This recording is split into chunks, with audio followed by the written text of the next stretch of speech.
Lumilit ng lumilit po ang ating farmland. Binibili po ng mga malalaking developer at ginagawang commercial at residential land.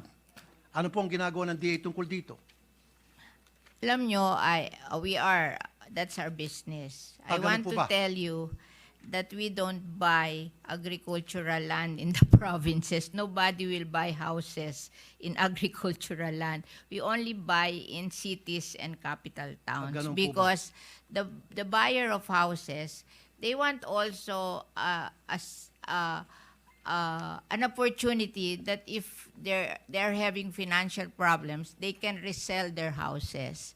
And you know, it's very hard to resell houses not in cities or capital towns. I'm from Isabela po. We limit ourselves in cities and capital towns. I'm from Isabela po. At marami po akong may bibigay sa inyong ebidensya, proof, na mga farmland na convert po sa subdivision. But in Kaya nga po yan ang dahilan cities- kung bakit ko gustong may pasa na po yung National Land Hindi, Use Act. that's in cities and capital towns, but I don't think in the Well, in Isabela, in Kawayan, Isabela there po, will be like that. In Kawayan, Isabela po, Kawayan City, Isabela, may mga farmland po doon na na-convert na po. Kawayan is a city. Regardless, ang pinag-usapan My po God, natin, yung mga if, farmland po na na-convert na po sa isang subdivision o commercial. But they allow that in cities and capital allow that. towns. Kaya nga po, They allow conversion alam ko nga in po. cities and capital towns because if they buy your land, they buy it expensive and you can reinvest the money and you will make more money than planting on those lands. I remember we have, when I was young, we have a big chicken farm in Muntinlupa. But Muntinlupa became a 60. So we finally developed our chicken farm because it is 8 hectares. We will make more money than in farming. So it's an investment decision for these people. If somebody will buy your land at a bigger amount, maybe you can sell it and buy another land that is cheaper somewhere else and build your farm there. Hindi po ganun nangyari, I think ma'am, eh. it's the thinking of you have to understand agriculture as a business also. I'm That not a if you businessman, have but I can understand agriculture opportunity po, ma'am. to sell your land at a higher price and be able to buy a bigger piece of land with that same money in less prime places, then you will do it. Kaya nga It's po, ito na- pong tanong ko po sa ating mga taga-DA. Ano po ang ginagawa nila sa ganitong nangyaring masamang sistema na paliit po ang ating farmland? Sorry po, madam ha. Yeah. Na hindi lang po sa Kawayan, sa Isabela, kundi sa I marami tend pong to mga probinsya disagree with you. na marami na pong mga subdivision na nagsilipa na. Where will the people live if you don't build subdivision? Marami po mga lugar na pwede pong pagtayuan ng subdivision. Huwag lang po i-take over yung mga farms. Kasi nga po, kuminsan yung mga farmers, dahil sila po yung naghihikaos, they're being taken advantage of. No. Lalo na po meron tinatawag na rice tarification. So mura po yung mga bigas na dumarating dito, they cannot compete. And then papasok po ito mga negosyante at mag-o-offer ng pera para bilhin ng kanilang mga lupain. Of course, walang choice po yung mga farmers kung hindi ibenta na lang kanilang lupa sapagkat meron na po tinatawag na rice tarification. I wrote the rice tarification kayo po ba yun? law. You know, we wrote that rice tarification law because in 2018, the price of rice rose to almost 50 to 60 pesos per kilo. And that is the only time President Duterte became unpopular because rice is a political crop. When nagmamahal ang rice, nagiging unpopular ang president. And the World Bank, we signed that WTO agreement in 1995, and they gave us 25 years to be competitive, but we failed to be competitive after 25 years. And if we don't open or liberalize the importation of rice, they will bring down our credit rating. And we have plenty of loans abroad, and we have to pay higher interest for those loans, so it will be a loss to the Philippine government. So what I did when they asked me to to write the rice tarification law, I gave all the money from the collection of rice tariff to the small farmers.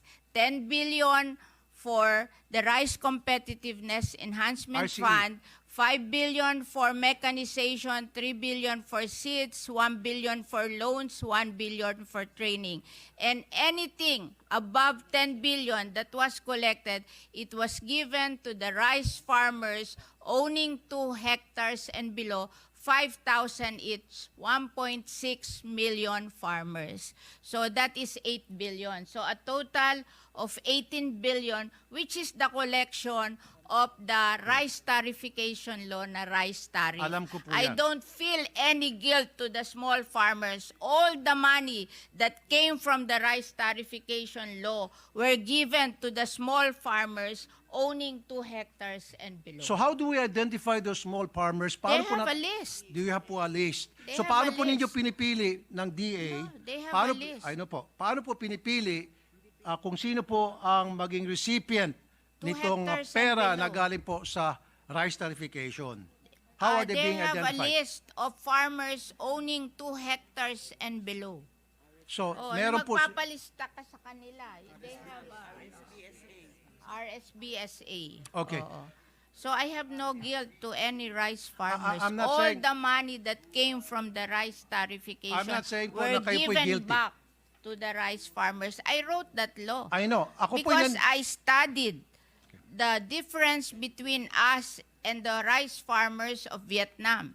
The rice farmers of Vietnam, they produce their palay at 6 pesos per kilo.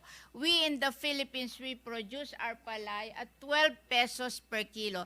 The 6 pesos difference, I look at it. And 350 is labor. That means we're not mechanized. And 250 is the productivity of the seed. So there's something wrong with our seed. So when I wrote that rice competitiveness enhancement fund, I gave 5 billion to mechanization and 3 billion to seed distribution, and also to train them to do the same seeds with their own farm.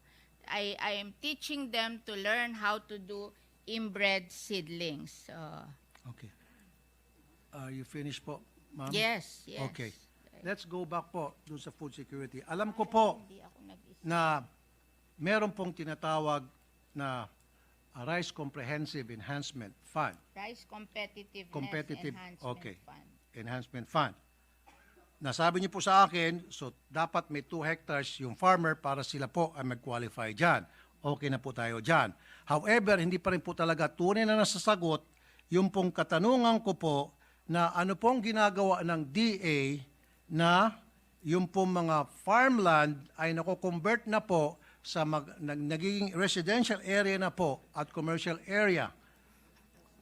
We need the residential area and the commercial area to improve the quality of lives of our people. Ang alam nyo, it's not the amount of farmlands.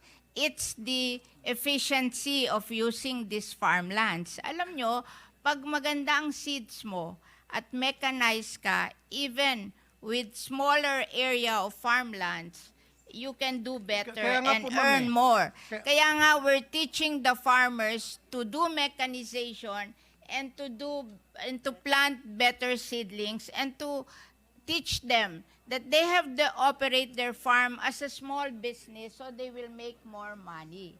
You know, hindi naman ito como malitan lupa mo. Kaya we're organizing them into cooperatives para may economies of scale sila. Kasi kung 2 hectares kayo, mag-organize kayo, 30 farmer, then you have 60 hectares. And then you mechanize, hindi ka matatapos sa palay. Bibigyan ka ng PhilMec ng ano tawag dito, dryer and milling. So ang production mo hindi na palay na babarating ka ng middleman, kundi mapoproduce mo na hanggang rice. Tapos because you are a cooperative, you have economies of scale, you can go to the supermarket directly and sell your rice to them, you will make more money. Okay. Oo. So it's not the amount of land, it's the model.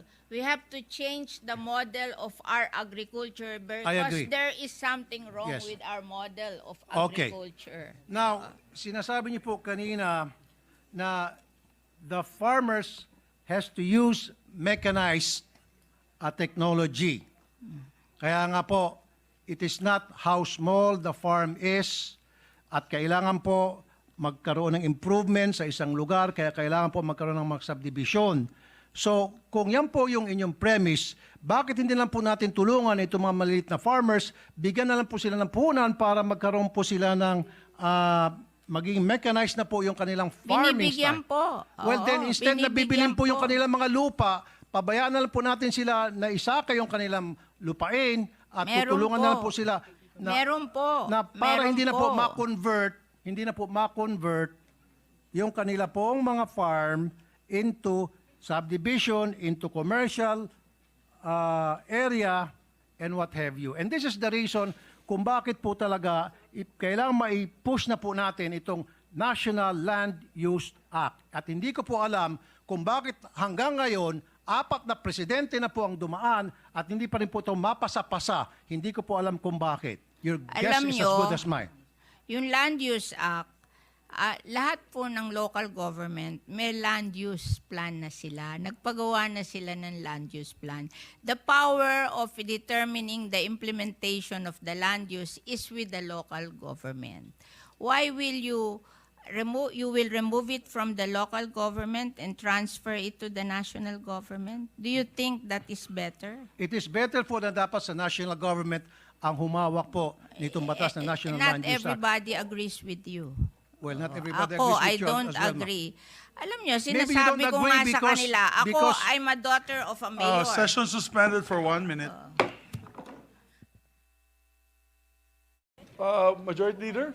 Yes, Mr. President, to continue the interpellation on the budget of the Department of Agriculture and its attached agencies, I move that we recognize again the distinguished gentleman from Davao, Isabela, and the Republic of the Philippines, Senator Rafi Tulfo, and the distinguished sponsor of the budget, Senator Cyn Villar. And before I recognize them, we'd just like to put on record the time. It is 2:28 a.m. Record-breaking po ito for this Congress.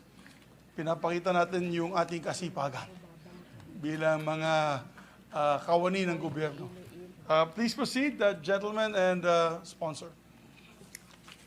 Nahiya na po ako dahil, o nga pala, 2:30 na at napupuwit na po tayong lahat. What am I gonna do? What am I gonna say? Except that I apologize to all of you guys, Mr. President, dahil nadrag po itong aking interpellation, and I'll make it short and sweet na. Isang sagot na lamang po kay Madam Chair, Mr. President, and then after that, isang sagot ko, and then finish. Okay ba sa inyo, Mr. President?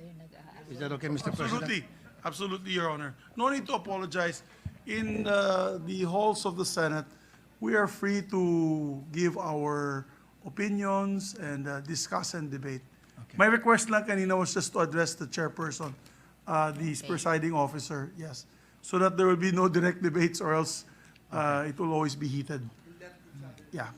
Thank you. So, yes, please continue, sir. Mr. President, isa lang pong tanong ko kay Madam Chair.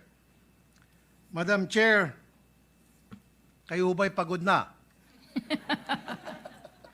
You know naman, I'm very tolerant when it comes to you. You know that. Okay. So, Your- wow. Thank your you, chief Madam of Chair. staff, your son-in-law is very nice to me. Oh, I always remember him. because I taught him to be nice to you, especially. I gave him instructions to be very, very nice to you. Anyway, since yung inyo pong sagot medyo kayo po'y pagod na, therefore, I will end my interpellation. Thank you, Madam Chair. Mr. President, maraming Thank salamat. you. Magandang gabi po. Thank you very much, but I Maraming will salamat, Idol. hold a special session, personal session with you and explain everything. Oh. Salamat po. Pero okay lang po ba, last na po, Mr. President? Oo. Madam Chair. Yes, please. Okay lang po ba na ako po'y gagawa ng privilege speech tungkol sa National Land Use Act? Yes, that's Thank you po. okay with me. Thank you po. Thank you very much. That's all. Thank you. Thank you to our distinguished colleagues.